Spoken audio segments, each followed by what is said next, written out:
আপোনালোকে লক্ষ্য কৰিছেনে বাৰু আজিকালি ইণ্ডিয়াত বাৰু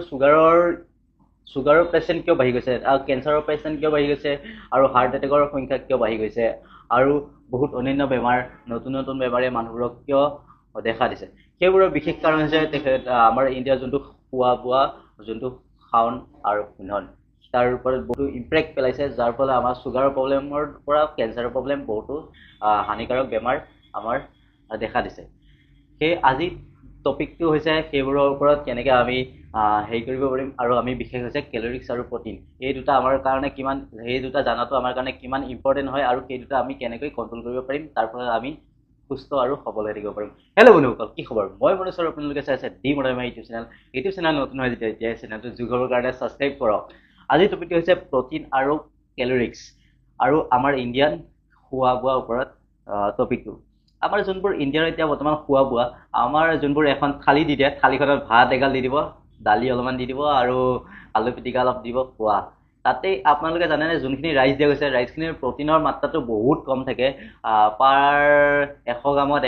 এক গ্ৰামৰ পৰা আধা গ্ৰাম এনেকৈ প্ৰটিন থাকিব পাৰে ৰাইচত আৰু যোনবোৰ আলু দিয়ে আলুটো কাৰ্ব বহুত তাৰ ফলত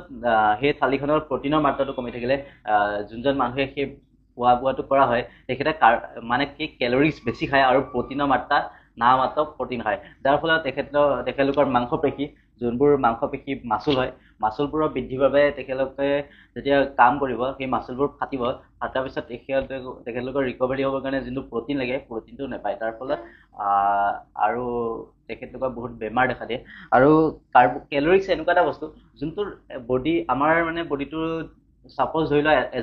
এটা বডিক চলিবৰ কাৰণে কেলৰিজ হিচাপত লাগে যেনেকৈ মোৰ ধৰি লওক বডি ৱেইট হিচাপত হয় মোৰ যেনেকৈ ধৰি লোৱা 2000 মোক কেলৰিজ লাগে 2000 কেলৰিজত মই যদি 2000তকৈ বেছি কেলৰিজ লৈ লওঁ দিনটোত ধৰি লোৱা 2500 কেলৰিজ নহ'লে 3000 কেলৰিজ লৈ ল'লোঁ ধৰি লোৱা 3000 কেলৰিজে মোৰ বডিটো 2000 কেলৰিজ লাগে আৰু 1000 কেলৰিজ কি কৰিব তাৰ ফলত আমাৰ ফেট জমা হয় যোনবোৰ বডিত ফেট জমা হয় না সেইবোৰ কেলৰিজৰ ফলতে হয় পেটটো ডাঙৰ হৈ আহি থাকে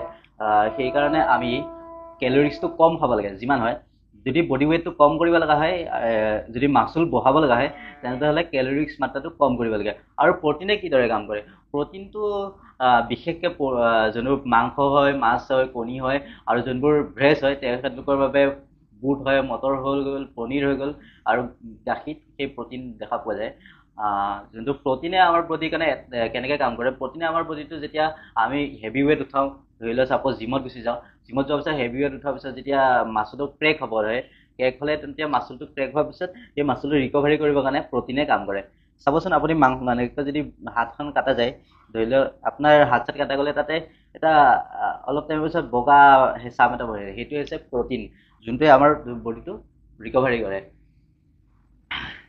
আমাৰ ইণ্ডিয়া মানুহৰ এতিয়া বৰ্তমান যোনটো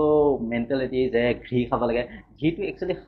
কমকৈ খাব লাগে ঘিৰ খোৱাৰ ফলত যোনটো অইল হয় অইলটো আমাৰ বডিৰ যোনটো তেজ চলাচল কৰে তাত যে গৈ জমা হৈ গৈ আমাৰ হাৰ্ট এটেকৰ প্ৰব্লেমটো দেখা দিয়ে তেলেই সেইটো বিশেষ প্ৰব্লেম হয় আৰু মোৰ মতেতো অইলটো ইণ্ডিয়াত অইলটো বহুত চলে যেনেকৈ মাংসত যেনেকৈ অইল বনায় আৰু যেনেকৈ হেৰি কৰা যায় তাৰ ফলত বহুতো বেমাৰ দেখা দিয়ে মই এটাই কথা ক'ম আপোনালোকে সুস্থ আৰু সবল হ'বৰ কাৰণে প্ৰটিনটো প্ৰটিন ইনটেকটো অলপ বঢ়াই লওক আপোনাৰ বডি ৱেইটৰ হিচাপতে আপোনাৰ যদি 60 কেজি বডি হয় তেন্তে দিনটোত 60 গ্ৰামমান প্ৰটিন খাব লাগে মোৰ মতে আপোনাৰ বডি ৱেইট যিমান তাৰ সিমানখিনি প্ৰটিন খালে আপুনি সুস্থ আৰু সবল হৈ থাকিব আৰু কেলৰিজটো আপুনি কি কৰিব পাৰে আপুনি যদি এতিয়া বডি ৱেইটটো বহুত হৈছে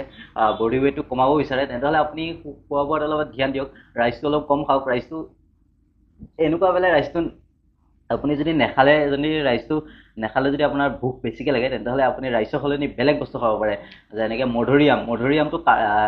মানুহৰ কাৰণে বডি ৱেইট কমাবৰ কাৰণে বেষ্ট হয় যোনটো কেলৰিজ কম থাকে কিন্তু সেইটোৱে পেটটো ভৰাই ৰাখে আৰু সেনেকুৱা বহুতো কিবাকিনি আছে সেইবোৰৰ ওপৰত আপোনালোকে গুগলত চাৰ্চ কৰিব পাৰে কম কেলৰিজত মানে বেছি পেট ফুল কৰি ৰাখিব পৰা